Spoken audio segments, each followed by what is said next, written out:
Was able to bring her out today. Got her cleaned up the windows, but it's still super duper dusty.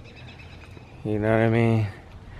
I decided to bring her out because COVID-19, you know, obviously we ain't got no plates, but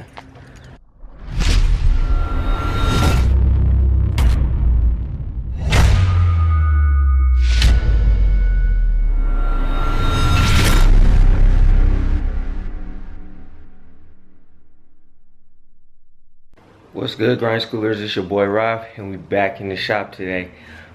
Today we're gonna be on the Impala. We're not really doing too much. We're just gonna try to address some codes so that we can take this thing to the emissions place so that it can get done.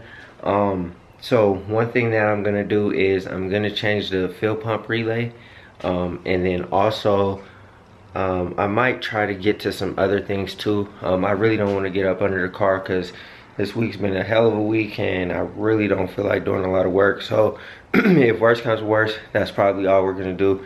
We might clean it off and then may take it out for a little test drive, little spin today. Not 100% sure on that, but you know, without further ado, let's get into it. But before we do that, go ahead and give me a like, smack that subscribe button, hit the bell notification so you get a notification every single time we drop a video. But without further ado, let's go. Man, they look so good together. The Impala's super duper dirty, so we gotta address that. Maro's super clean because, like I said, you know, the other day we had a little meat or whatever, so I cleaned her up, waxed her up and everything. I want to snatch that front plate off. Only reason why it's on there is because the car was out on the street and I got a ticket for it, and the dude was like tripping, so he was like, I'm gonna come back, and if it's not on there, I'm gonna give you another ticket. So I just threw it on there, you know, prevent the hassle. So anyways, yeah, man, they look so beautiful together. Like I said, I gotta drop the Impala, gotta clean her up, and then she'll be sitting right just like the Camaro is. No wheel gap at all, no wheel gap at all. Got some wheel gap in the back, but it's alright. But anyway, we're gonna go ahead, get up under here, and change this fuel pump relay. I got the wrong one initially, so back over here is where it resides, I guess, if I can open it up. There we go. And I think it's one of these. I think it's this one. You can tell by obviously your code or the diagram on the back, but as you can see, FP, fuel pump, AC, air compressor. So this is the one that we need to change. So we're gonna go ahead, snatch this one out. I'll probably need some pliers to get it out, but yeah, snatch this one out, replace it, and that code should be addressed. Alright, y'all, so I just used some needle nose pliers to get in between here and replace it. I already replaced it. This is the old one. I'm not really sure if it's bad or not, but we're gonna go ahead and check the code and see if that was the issue. I'm in a bad habit of saving old parts. I don't know, I always put the old parts in the new box and keep them around for a little bit, just in case, you know, I need something back up real quick, and then eventually I throw them out. But I need to probably just start throwing stuff out in the first place. But that code should be addressed. We'll get in the car, hook up the code reader, and see if that one at least is addressed. And if that's the case, I'll know that the code reader is picking up accurate coding. So we'll see how far we get. Hopefully we can address most of this stuff just by, you know, adding some additives and stuff, because I think I'm having some codes that have to do with the exhaust and emissions and stuff like that, like the catalytic converters not burning off the carbon correctly, you know, typically O2 sensor stuff. But I'm not 100% sure if it's O2 sensors or not, because like I said, this, you know, I don't know if the code reader is necessarily picking up the accurate codes or not. But you know, this thing is clean under the hood. This thing has 187,000 miles. And look how clean it looks under here. I don't know if I've ever showed the engine bay on this car. I think I have when I first started up, but got a new battery. It keeps dying because it's hooked up and the lights turn on in the car every single time I open the door or the hood or anything. And the cells die. So I bought a new battery before, had to replace it with this new battery, and then this one keeps on dying. So I'm hoping it doesn't die again. But the guy that had this car before, man, Gates hoses, you know, took real good care of it. The belt looks pretty good. I did this. I cleaned this up a little bit. I cleaned up the top, all this black stuff right here for the intake, and you know, this black plastic cover that sits on top of the engine. I cleaned all that up. That was, you know, just dusty. I cleaned up the window washer fluid tank as well, but for the most part, this thing is super duper clean. That's why I want to keep it in LT1 and not go LS. If this thing was tore up and messed up, I probably would be more inclined to LS it, but you know, given that this car is all original, everything's original, no parts have been like, you know, flip-flopped or anything like that, I want to keep it, you know, as stock as possible. Just rip the motor out, throw a cam in it, stroke it, everything will be all solid. Alright family, we about to hook up this OBD2 sensor and see if that code pretty much cleared.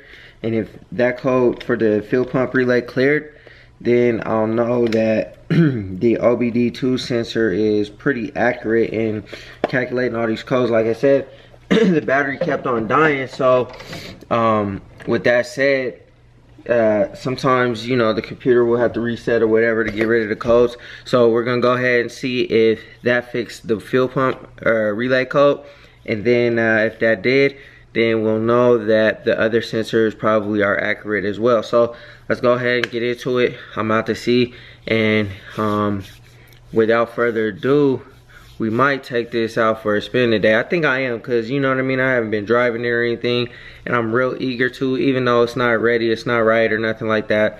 I think I'm gonna take it for a spin, especially due to COVID-19, and I can't really get the plates or the emissions done on it. So I mean, if they mess with me, whatever, I got proof it's mine, so let's do it, man. Alright, so we got the codes back. It looks like that fuel pump relay one is still in there. Like, I haven't started the car or anything, but or erased the codes, so it might still be on there. So I guess those are the O2 sensors. That one, I'm hoping that's not for the distributor, because I really don't want to replace that. This one I think might be the computer, but this is a fuel pump relay malfunction. So I replaced the fuel pump relay. I haven't started the car up to like cycle anything through, or I haven't erased the codes or anything. So I'm gonna probably go ahead and do that, because it's still reading the exact same codes. So let's see if we can try to get through, erase these codes, and console manual, remove the fuse, erase the code.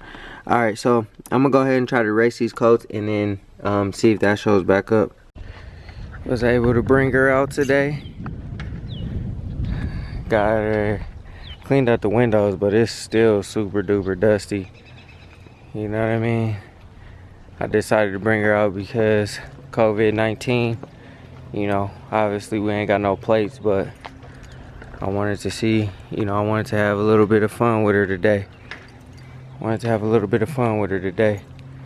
Still gotta block the doors and get some primer thrown on it. I was gonna try to paint the car myself, but these doors have been like this for, I don't know, like a month. I just don't have the time. So I'm gonna have to pay somebody to do it. As you see, I still got the little things on here to pull out the dents and stuff, but you know, like I said, got her out today. Hopefully, you know, they don't bother me. Like I said, I can't get to the emissions place. So, but yeah, there she is. I was working on those codes. Y'all saw, just replaced the fuel pump relay. I don't know quite yet if, you know, if it worked or not, but yeah, man, wow. I love these wheels. These wheels are something special on this car, man. Still gotta do the body work on this side too. Yeah.